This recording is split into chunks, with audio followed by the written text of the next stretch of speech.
Nous sommes jeudi 11 Adar. On est donc jeune d'Esther avancé cette année. Et on est donc Ouf Mem Aleph de Shabbat, 141. Alors on reprend la Mishnah rapidement dans la quatrième ligne. Quand quelqu'un il a mis donc des branches de bois, enfin de la paille en fait, qu'il avait destiné à brûler, ils étaient sur son lit, il n'a pas le droit de les déplacer avec les mains pour les enlever ou pour les étaler pour dormir dessus. Et là, mais avec son corps, il peut le faire. C'est un déplacement indirect. Maintenant, mais si c'était de la paille mangeable par les animaux, enseignons tous que les choses mangeables par les animaux, on peut les déplacer Shabbat. Ou encore, c'est-à-dire il a mis déjà le drap et le coussin. Et donc, il a prévu que c'était de la paille pour dormir. Il peut le faire avec sa main puisqu'il avait réservé depuis la veille. Après, la deuxième idée, le fer à repasser de l'époque, c'était 2 planches ou de grosses pierres et on écrase les vêtements entre les deux. Alors, donc celui des Baal Batim, Materin, on a le droit de les ouvrir, de les écarter pour prendre les vêtements. Ava Lokofshin, on n'a pas le droit de mettre un habit pour le repasser, entre parenthèses, Shabbat. Veshel Kofsin, mais celui des laveurs, donc des pressings, celui-là, Loï Garbo, il n'a pas le droit de le toucher. Rabbi Omer, Shabbat, Matel Klo Shomto. Rabbi dit, même celui des laveurs professionnels, s'il était déjà détaché depuis vendredi, tu as le droit de enlever donc complètement le fer entre parenthèses, les 2 plaques, et donc on enlève l'habit de là-bas. Gmara Amar Rav Nachman. Il a dit Rav Nachman, Hay Pugla, donc quand quelqu'un il a un radis. Mais les marla les mata, parce qu'avant pour le conserver donc frais, il l'enfonçait dans le sol, dans la terre. Et Shabbat il le prenait. Alors il dit comme ça. Mais les marla les mata, si le radis, il est gros, et après il va en devenir, enfin, les radis de l'époque, ok. Alors s'il les a enfoncés, mais les mal à les matas, ça veut dire le gros, il est au-dessus, et le fin, il est en bas, et donc il prend la branche, hop, il la tire comme ça c'est motard, il a le droit de l'enlever Shabbat. Pourquoi? Parce que tout simplement, quand il enlève, il déplace rien. Tu enlèves le truc, bon, c'est vrai qu'il y a de la terre autour, mais on s'en fout. Non, il a déjà cueilli, il a cueilli en Shabbat. Il a juste mis là-bas juste pour. Ah non, sinon c'est cueillir, c'est assourd. Maintenant, si elle est dans ce sens, que le sommet il est en haut et la base elle est en bas, quand il va tirer, il est obligé de pousser la terre. Il est en train de pousser la terre, mais il la pousse de façon indirecte. Oui. Alors c'est pour ça qu'il est marqué ici. Mais les malas, les matas, si c'est vers le bas, charé. Par contre, mais les matas, les malas, assir. Donc pour lui, on n'a pas le droit de déplacer le sable, même de façon indirecte. Toi, tu es en train de juste enlever le radis, et ça cause le déplacement du sable. Il dit quand même c'est permis. C'est pour ça... C'est assourd, pardon. C'est pour ça, Amar Rabada Barabama Amri Berav, il a dit Rabada au nom donc de la yeshiva de Rav, Tanina, de Rav Nachman. Évidemment, ça ne marche pas comme Rav Nachman. Pourquoi? Parce que nous on a dit...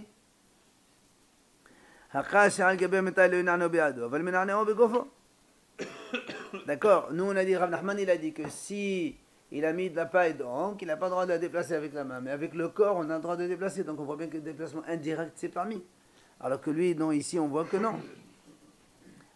Et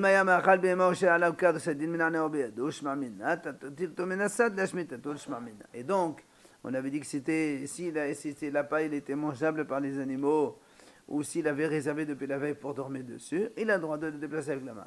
Shmarmina, donc, qu'est-ce qu'on voit de notre Mishnah, nous? Que Tiltul Minat Sad, un déplacement indirect, Lashmit, ça s'appelle pas Tiltul, et c'est permis. Et donc, ça ne marche pas comme ce qu'il a dit Rav Nachman. Le Tiltul indirect, même, il ne te définissent pas une longueur ou quoi? Non, il n'y a pas de longueur, c'est tout indirect. Tu ne touches pas le mot, c'est indirect. Dans la rue, tu pourrais pousser avec ton pied quelque chose jusqu'à la maison, alors? Ah, pas du tout. Là, on parle de tiltoul, c'est-à-dire déplacement dans la maison. Dans la rue, si tu fais 4 hameaux, tu as ça y est, Shotarabim. On est dans Shotarabim, là. Amar Rav Yehuda, Hani Pilpile. Il a dit Rav Yehuda, donc c'est poivron. Ou c'est plutôt les. Voilà, c'est le poivron. Medak Hada Hada Bekhatad Sekenashari. Si on écrase une à une avec le manche du couteau, c'est permis. Par contre, Tate Asir. Si on en fait 2 ou plus, bien sûr, c'est assourd. Tout simplement, c'est le fait de moudre ou pas. Le fait de piler. Rabba Amal Kivandem Shanef Lotobanami. Rabba il a dit puisqu'il a fait chenouille, il écrase avec le manche du couteau, C'est chez nous, il peut faire même plus, c'est pas grave. Amar Rabiuda. Encore, il nous dit, Man de sahib maya, celui qui prend une douche ou un bain, les nagev nafshe bedeshabah dans l'isliq. D'abord, il s'essuie bien, et ensuite, il marche. Pourquoi? De peur que quand il est avec de l'eau, il ne s'est pas encore essuyé, il va marcher 4 amotes, il va donc transporter l'eau qu'il y a sur lui dans Carmélite, puisqu'on est dans la mer ou on est dans un endroit pareil. Alors la Gemara dit, alors la Gemara lui dit dans ces cas-là, lorsqu'il descend pour aller dans la mer, en marchant, il pousse l'eau. En marchant, il pousse l'eau. Dans l'eau? Oui. Ça ne pousse pas l'eau. Si. Alors il a dit, c'est pour ça il dit, il dit, quand c'est pas lui qui le fait, c'est sa force. Quand tu marches, tu rentres, tu es obligé ton arrivée, elle donne un coup de la force de la pression sur l'eau qui va se déplacer. Il a dit, ça c'est donc Carmélite, c'est pas grave. Amar Abaye Beit Amar Rabbi Yehuda. Abaye il a dit, certains disent que c'est Rabbi Yehuda qui a dit ça. Tit al gabedralo, si quelqu'un il a de la boue dans son pied. Il a le droit de l'essuyer dans la terre, mais pas sur un mur. On va expliquer pourquoi. Amar Lava, oui.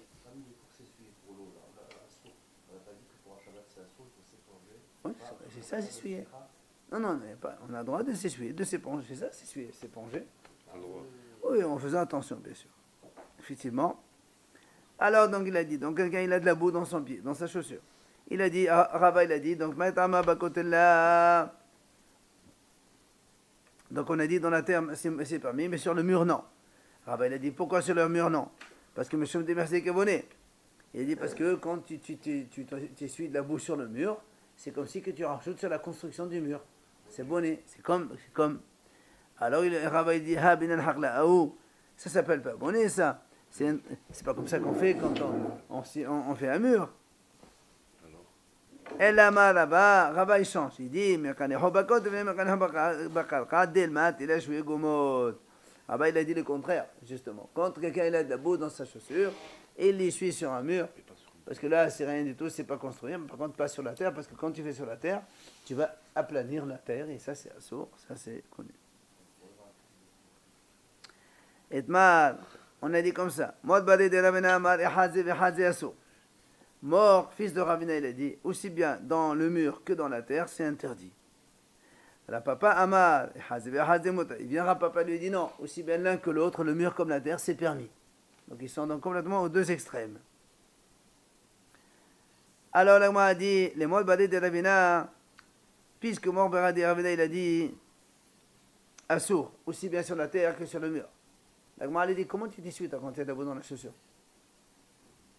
Sur le mur, c'est assourd. Sur la terre, c'est assourd. Comment tu fais? Tu rentres avec la synagogue? Alors il dit,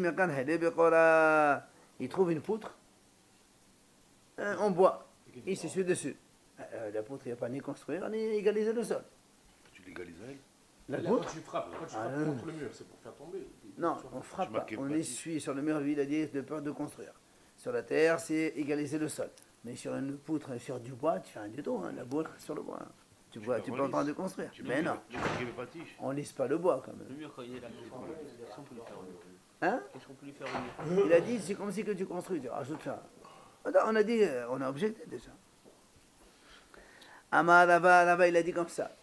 Là, l'été véné, je promets de l'Ehaya, d'Elma Megan de l'Ehaya, un homme, ça c'est dans Rouben, on va l'avoir bientôt si Dieu veut. Quand on est dans une impasse, vous savez, donc, quand on est dans une impasse, on fait le hérouf, ce qu'on appelle chez Tofé Mevohot, mais surtout, on doit faire un piquet de signalisation, l'éhi. Alors il vient ici, Rava, il dit, un homme, il ne doit pas rester vraiment à la limite. Là-bas, parce que de peur qu'il y a un objet qui lui appartient, il passe de l'autre côté, et sans faire exprès, il va la rentrer. Et là, c'est assourd, parce qu'on est dans la frontière limite de Reshut Rabim. Ve'amar Rava, il a dit Rava. Là, les sadad et neshkouva, dilmater shegomot. Un homme, il n'a pas le droit de traîner une cruche. Tu as une cruche sur la terre, tu n'as pas le droit de la traîner comme ça. Parce que quand tu la traînes, évidemment, tu égalises le sol. Tu fais un sillon, tu fais, voilà, plutôt. Bon, on va dire que lui, il a dit c'est guiguide, c'est pas une grosse cruche, c'est une petite, voilà. C'est plus, voilà, un petit truc. Amar Rava, il a dit, Rava, la ledokenesh odra befuma de shisha. Un homme, il n'a pas le droit de serrer trop fort, parce qu'avant, il couvrait la cruche avec un morceau de tissu. Voilà. Alors il dit un saut de faire ça à Shabbat parce que Dilmaat il est deshita. Parce que des fois il est un peu humide et quand tu le serres, eh ben, évidemment tu vas essorer. Amar Rav Kahana il a dit Tit sha'al gabe birdo, si quelqu'un il a un peu de boue, d'argile sur son vêtement, comment il fait pour l'enlever? Mais chas cheso mebefnim. Donc il frotte un petit peu de l'intérieur et ça s'en va. Mais pas de l'extérieur, parce que évidemment... Il construit quelque chose là aussi? Non, pas construit, il est en train de laver. Il lave. Bah oui, bouchir. Sans eau. Bah oui, même sans eau. Tu avais une boule de terre, tu l'enlèves. Bah, Ça c'est pareil pour tout, pour n'importe quelle tâche. Hein. Non, les taches, tu peux pas les enlever, mais ça c'est un truc extérieur qui peut s'enlever. Quelque chose qui tombe. Non mais. Hein? Quelque chose qui tombe sur un vêtement. C'est quoi? De l'huile, tu peux rien faire. Lui, ça assourd. Assourd, tu fous. Shabbat. Vraiment. Shabbat, c'est assourd. Ariacha, il a dit c'est pas moudre. Hein? Ariacha. T'es qui? Ariacha. Il n'y a pas du tout de problème de moule aussi. Mais TV. Si quelqu'un maintenant il a donc de la boue dans sa chaussure, mais il peut le gratter avec le dos d'un couteau. Il prend le dos d'un couteau, il fait ça, il enlève. Ben alors pourquoi dans sa poche il peut pas avec ce dit? Non, là tout à l'heure c'est les vêtements, c'est la chaussure. Dans la chaussure il n'y a pas lavé, c'est le cuir. Hein? N'importe quel objet ou spécialement le couteau? Non, le dos du couteau, parce que si tu fais avec le bout tranchant, tu risques de lisser le cuir. Alors le bout, ou n'importe quoi, il te dit voilà comment on fait. Voilà. Des grattoirs, ouais. Oui, ils sont pas pointus au point de déguiser. C'est épais, tu fais ça, ça marche, il n'y a pas de problème. Maintenant, mais s'il trouve maintenant sur son vêtement, il peut le gratter avec l'ongle, mais il n'a pas le droit de frotter comme ça à la vie. Alors le m'a dit, n'est-ce pas qu'il n'a pas le droit de frotter du tout, et donc toi tu as dit tout à l'heure qu'on peut frotter de l'intérieur et pas de l'extérieur. Il a dit non. Là, quand on a dit qu'il n'a pas le droit de frotter, c'est justement il n'a pas le droit de frotter de l'extérieur, mais de l'intérieur il a le droit. C'est comme on a dit. On parle de deux choses différentes. Le premier c'est de nettoyer et l'autre c'est de porter. Ah non, on ne parle pas de porter. Non, on ne parle pas de porter, là, on parle de nettoyer. Quand tu fais c'est chinouille. Tu fais de là, et indirectement, le truc, elle tombe. Alors, Amarabi Abahu, Amarabi Lazar, Amarabi Anaï. Donc, il a dit Rabbi Abahu, non de Rabbi Lazar, non de Rabbi Anaï. Mais Radeden min al-Hadash, aval lo yashan. On a le droit de gratter sur une chaussure neuve, mais pas sur une chaussure ancienne. Pourquoi? D'abord, il dit, avec quoi on a le droit de gratter? Comme on a dit tout à l'heure, avec le dos d'un couteau. Il ne faut pas que ce soit tranchant. Pardon. Amalea Oussava, il y avait là-bas un haram, un vieux, il a dit, enlève ce que tu viens de dire, ton enseignement, par rapport à celui que je vais te donner moi maintenant. Ditani Rabbi Hiya. Rabbi Hiya, lui, il a dit, il a dit, on n'a pas le droit de gratter ni une chaussure neuve, ni une chaussure ancienne. Donc il a dit, enlève ce que tu as dit. Maintenant, il continue l'enseignement de Rabbi Hiya. On n'a pas le droit de vendre son pied avec de l'huile et elle est dans la chaussure. Parce que dans ces cas-là, lorsque on met de l'huile et la chaussure, elle est dans son pied. On est, ce qu'on appelle, on est en train de me'abed la chaussure, on est en train de la c'est ça, il se tanne en même temps. Au bédor sandal, même dans la sandale, c'est pareil. Tu nourris le cuir.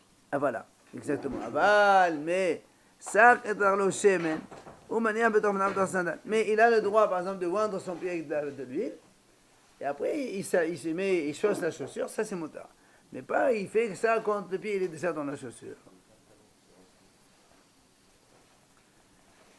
Et ça, kol gufo shemen, il a le droit aussi de se oindre entièrement avec de l'huile, tout son corps.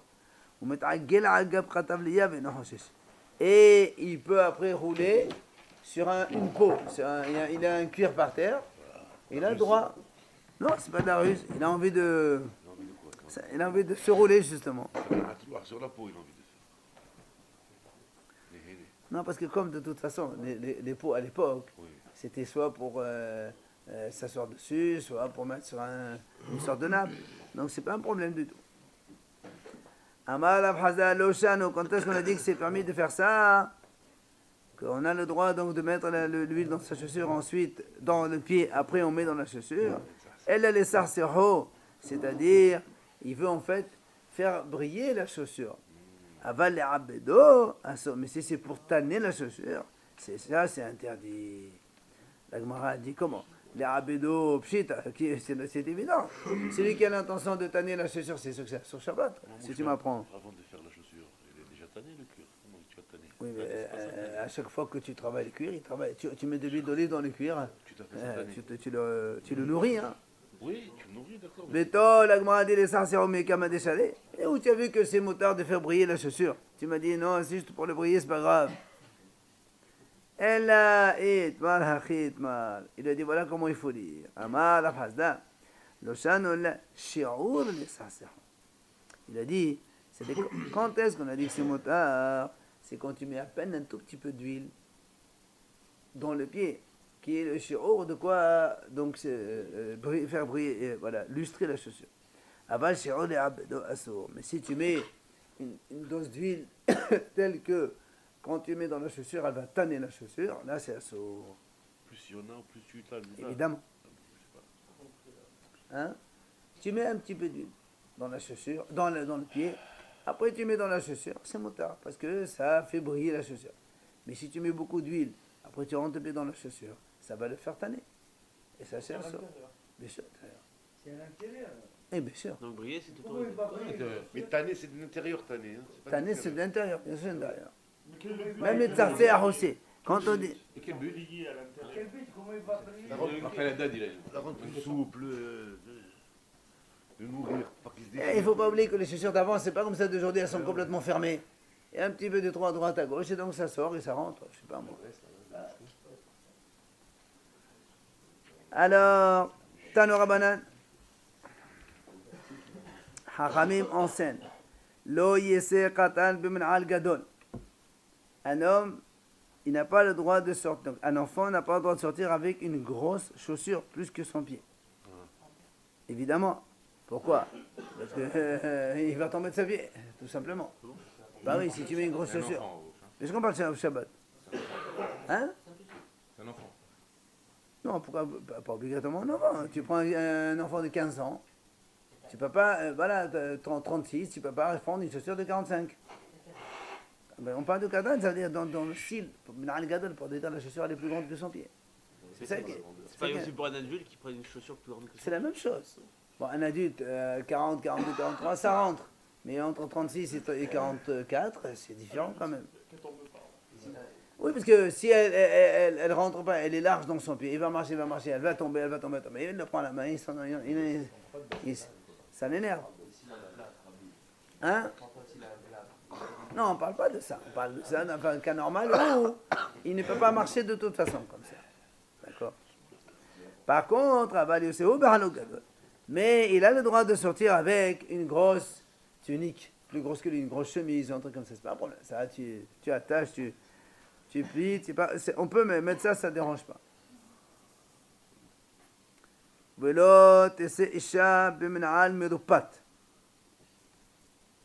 Il dit une femme n'a pas le droit de sortir avec une chaussure déchirée, tout simplement. Parce que les gens vont se moquer d'elle, et quand on se moque d'elle, elle enlève, elle le cache et elle le porte dans la rue. Non, il s'en fout. Et oui, c'est connu. Un homme, il ne fait pas très attention. Les femmes, elles sont tellement... elles passent une demi-heure devant la glace avant de sortir. Alors qu'un homme, il passe plutôt une demi-seconde. C'est parce que l'homme, il s'est féminisé. Voilà, ouais. Et donc c'est pas de l'idéation. Ben non. Alors, la même chose, vélo tahalot tzbo. Là, entre parenthèses, il nous rajoute aussi que la chaussure déchirée, on ne peut pas faire avec une halitza. Quand la femme doit faire yiboum halitza, déchausser le frère de son mari qui est niftar, elle ne peut pas faire une halitza avec une chaussure déchirée. Mais quand même, il dit, vim halitza halitza ta keshera. Ici, elle a fait quand même halitza keshera. A posteriori, ça marche. Après, on a dit, ve'en yotz'in b'men'al hadash. On n'a pas le droit de sortir avec une chaussure neuve. Pourquoi? Parce que, évidemment, vous savez très bien que quand on prend une chaussure neuve et on marche avec, au début, ça fait mal. Et on a peur justement que tu l'enlèves carrément. Et pourtant, alors c'est pour ça qu'il dit, et non, pour le Shabbat, tu la mets d'abord un peu le vendredi, tu la casses un petit peu, comme ça, après, ce sera un peu plus souple le Shabbat. Hein?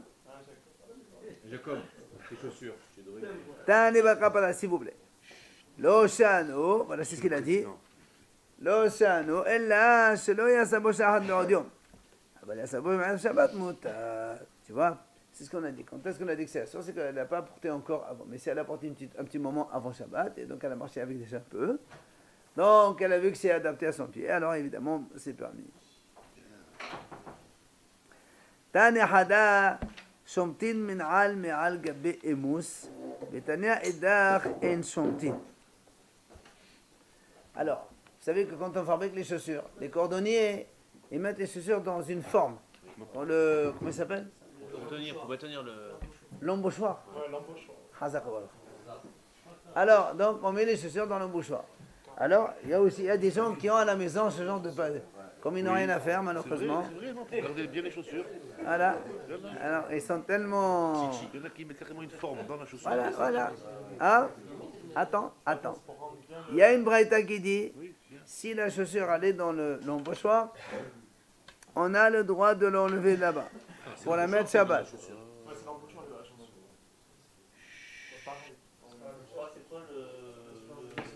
Tu l'élargis, tu la... Ah. Pour maintenir la forme.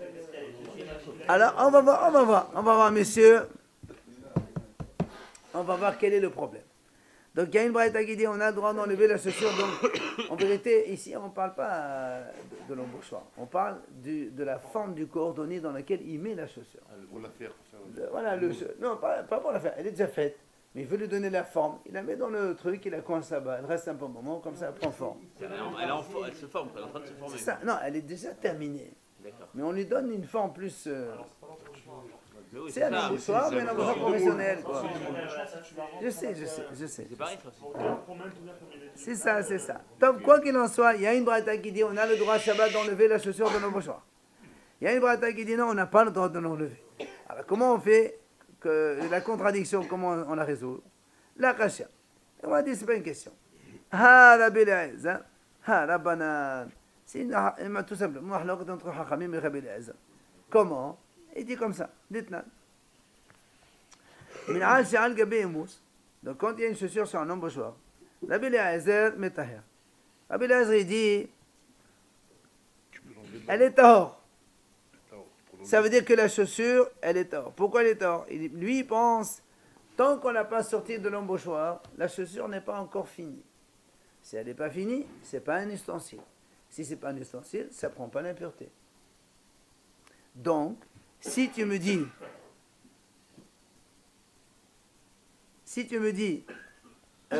que c'est Rabbi Eliezer qui dit ça. Donc, si c'est pas un kéli, dans ces cas-là, on n'a pas le droit de la sortir. C'est moussé. Hachamim metamein, et les Hachamim disent non, même si elle est encore dans l'embauchoir, elle est déjà kéli. Et donc, si c'est un kéli, il n'y a pas de problème. On a le droit de l'enlever Shabbat. C'est pas le salam halak entre les deux. D'accord, Rabbi Eliezer pense que ce n'est pas encore un ustensile fini. Donc si ce n'est pas un ustensile fini, donc c'est pas ça qui ne prend pas l'impureté. Et donc si ce n'est pas un ustensile fini, tu n'as pas le droit de l'enlever parce que c'est mouktsé. Alors que les Hachamim disent non, ça prend l'impureté, c'est un ustensile fini, et du coup, on a le droit, c'est plus un mouktsé, de sortir la chaussure de son embouchoir.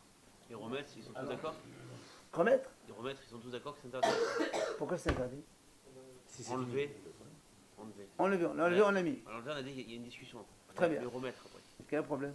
Je sais pas. Si c'est motard, si la chaussure elle est plus mouktsé. D'accord, mais si le cuir il se ressaisit, non?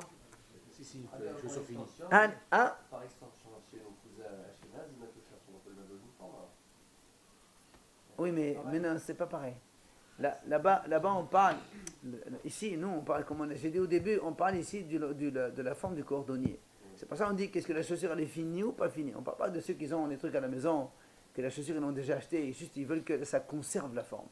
Là-bas, on parle, on n'a pas encore sorti la chaussure de son... Voilà, c'est pour ça qu'on a une discussion. Alors, l'Agma a dit, Hani Halalava. L'Agma a dit... Ce qu'on vient de dire maintenant, ça marche bien selon Rava. Pourquoi? Rava, il a dit, donc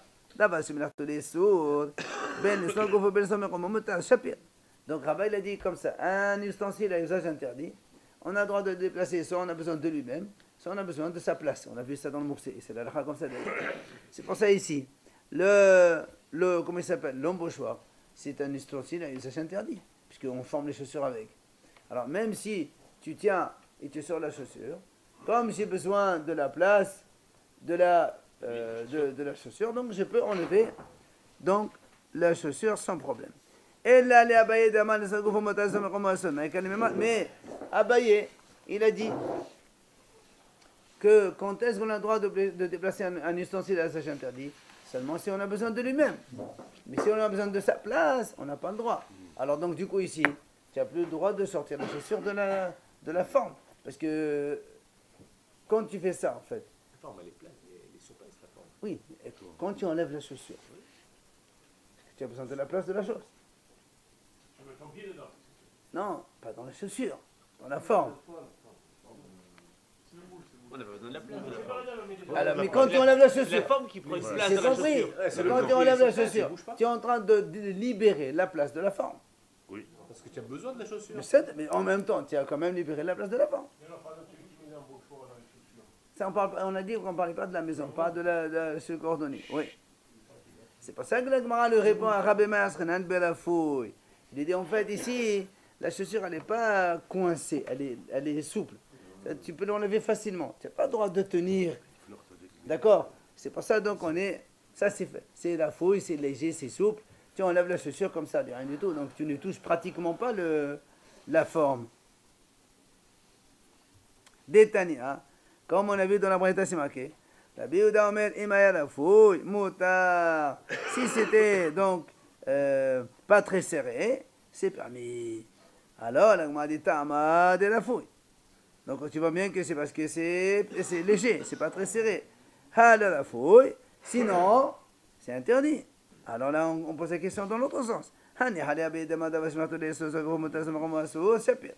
Je comprends son Abaye qui a dit qu'un ustensile à usage interdit comme celui-là, la forme, quand on a besoin de lui-même, c'est moutard. Mais quand on a besoin de sa place, c'est assourd. Mais comme ici, justement, la chaussure, elle n'est pas très collée, très serrée avec la forme dont tu l'enlèves, il n'y a pas de problème. Elle est là-bas, ben, mais Rabat qui a dit, de toute façon, un ustensile à usage interdit, donc la forme, ici chez nous, on peut la déplacer quand on a besoin de sa place ou d'elle-même. Alors on n'a pas besoin qu'il soit serré, même si c'est pas serré, tu l'attrapes bien et tu tires, il n'y a aucun problème. Non, mais là, la forme, c'est que la chaussure, elle est finie. Non, pas encore. Elle est en train de se terminer justement. On est en train de dire que la forme, on parle de la forme du cordonnier ici. Alors la Gemara répond, Haïd de la Biouda, Mishum de Rabbi Elazar. Il dit celle-là, on parle, c'est Rabbi Yehuda, au nom de Rabbi Elazar qui a dit, Détané Rabbi Yehuda, Mishum Rabbi Elazar, mais la fouille moutarde. Que lui, Rabbi Yehuda, il dit, dans tous les cas, seulement quand c'est la fouille, quand c'est souple, on a le droit d'enlever la chaussure. Pourquoi il veut l'enlever si la chaussure n'est pas faite? Qu'est-ce qu'il va faire? Il veut la mettre. Il ne faut pas la mettre puisqu'elle n'est pas finie, la chaussure. Elle est en train de se finir justement. Et la mahlok, est-ce qu'on la considère comme terminée ou pas? Si à la preuve, elle n'est pas terminée. Ah bah si, justement, comment il te la donne? C'est parce qu'elle a fini là. Elle est en train de finir la forme. Il est en train de lui faire épouser une forme. Toute la chaussure, comment on utilise tes chaussures? Ils les mettent dans un truc pendant, je sais pas, 24 heures, 48 heures, une semaine, je sais rien, moi, comment ils font. On parlait de cordonnier de Shabbat, c'est pas cohérent. Hein? Un cordonnier qui va rendre une Non, non, forme. non, tu as besoin d'une chaussure. Tu as besoin d'une chaussure, tu vas chez un copain, toi, tu as des chaussures, oui, j'en ai, tiens, là-bas, les prendre sur le truc. Bah, le cordonnier, il prépare plusieurs chaussures à la fois. Après, tu viens les chercher. Hadana al-Artolin, allez, on y va, on prend la Mishnah suivante. Notel Adam et Beno, ve'avel beyado, ve'chalkala, ve'avel betocha. Ils disent, un homme, il a le droit de prendre son fils dans les bras. D'accord? Et le fils, il a une pierre dans sa main. Shabbat. Nous, on sait très bien que la pierre, elle est moutée. Mais toi, tu portes pas la pierre, tu portes le bébé. Non, non, non, non, non. La pierre, elle est moutée. Le bébé, le tout petit, il joue avec une pierre. Vous marchez dans la rue? Mais non, on est dans la maison. Oh, dans la rue, ça ne pas ou quoi? S'il marche, droit. Mais là, on est en train de noter, là. S'il marche, il n'y a aucun problème. On parle pas de problème. On parle de problème. Moukti, on ne parle pas de porter, on est à la maison, là. Tu prends un bébé dans la main, le bébé, il a une pierre dans la main. Ou bien, ou bien tu prends un panier, s'il te plaît. Un panier, il y a des fruits là-dedans. Et dedans, il y a une pierre.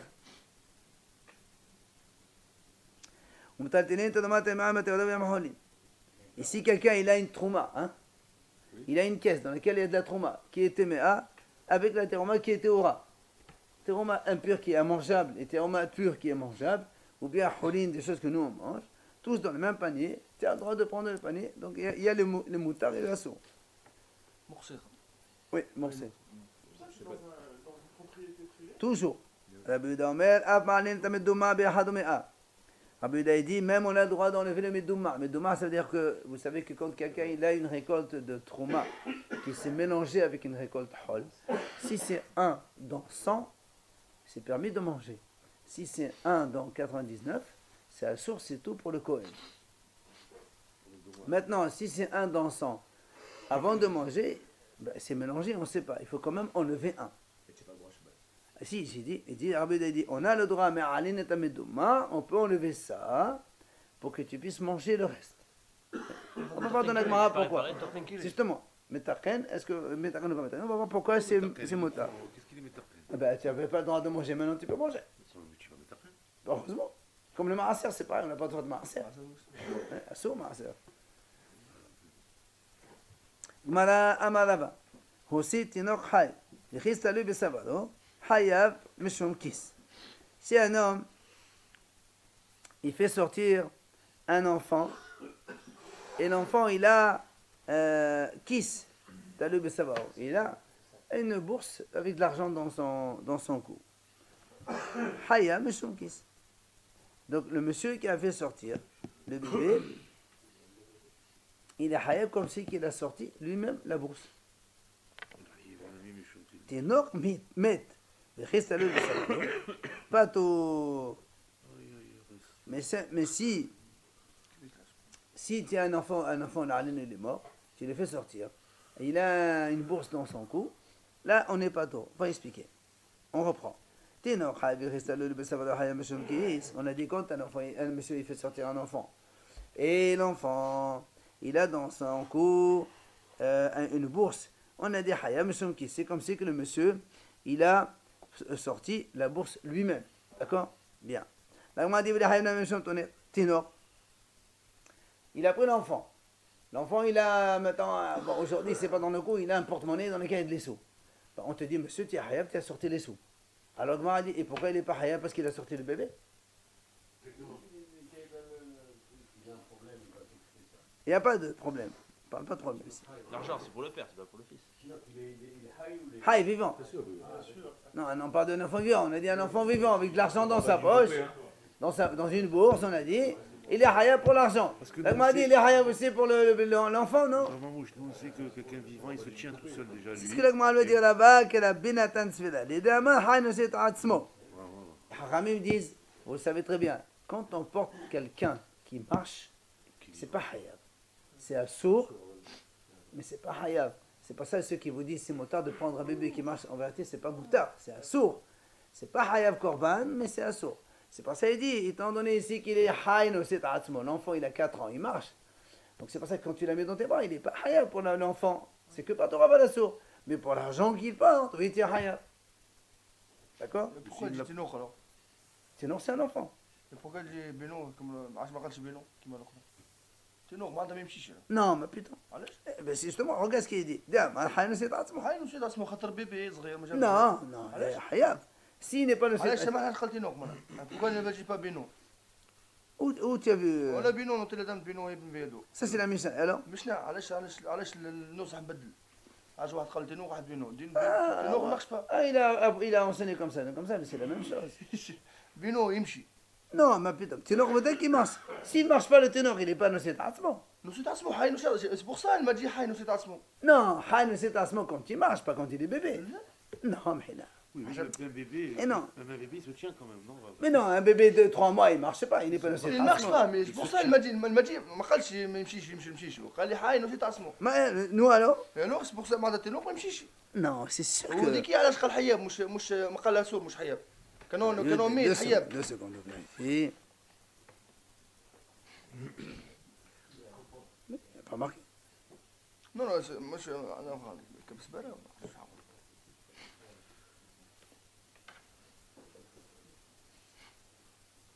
Non, c'est comme ça. Alors, on finit. L'agma a dit. Vénétel qui s'est gabé ténor. Mais il attend de tahaban métal peut-être faire la métal, j'ai un métal fait là. L'agma a dit, mais pourquoi alors? Puisque pour l'enfant on n'est pas tour, eh ben, l'argent aussi, il est annulé par rapport à l'enfant. La preuve, nous on a dit, dans la mission on a vu déjà ça. Si quelqu'un il sort un monsieur dans un lit, oui, on a dit que c'est pas tour. Parce que pour le monsieur, étant donné qu'il est vivant, qu'il peut marcher, il n'est pas tôt, ben même sur le lit sur lequel tu le portes, il n'est pas tôt aussi. Donc tu vois bien que comme le monsieur, il n'est pas tôt, le lit aussi. Alors là aussi, l'enfant, comme il n'est pas tôt sur l'enfant, il est aussi pas tôt sur l'argent. J'ai fini? Non, ça n'a rien à voir ça. L'Akma a dit non, c'est pas pareil. Mais t'as les gars, qu'est-ce que c'est un lit par rapport à un vivant, c'est le vivant qui est important. C'est vrai que le lit, il est annulé par rapport au vivant. Mais un enfant, quand il a l'argent, il n'est pas battel. D'accord? Donc c'est pour ça que l'argent, il a son importance en soi-même. C'est pas comme un lit, tu portes un monsieur dedans. Le lit, il n'a rien à voir, c'est le monsieur. Mais l'argent, il a une importance. C'est pour ça que pour l'argent, on est hayav et pour le lit, on n'est pas tout. D'accord? Allez, on arrête là.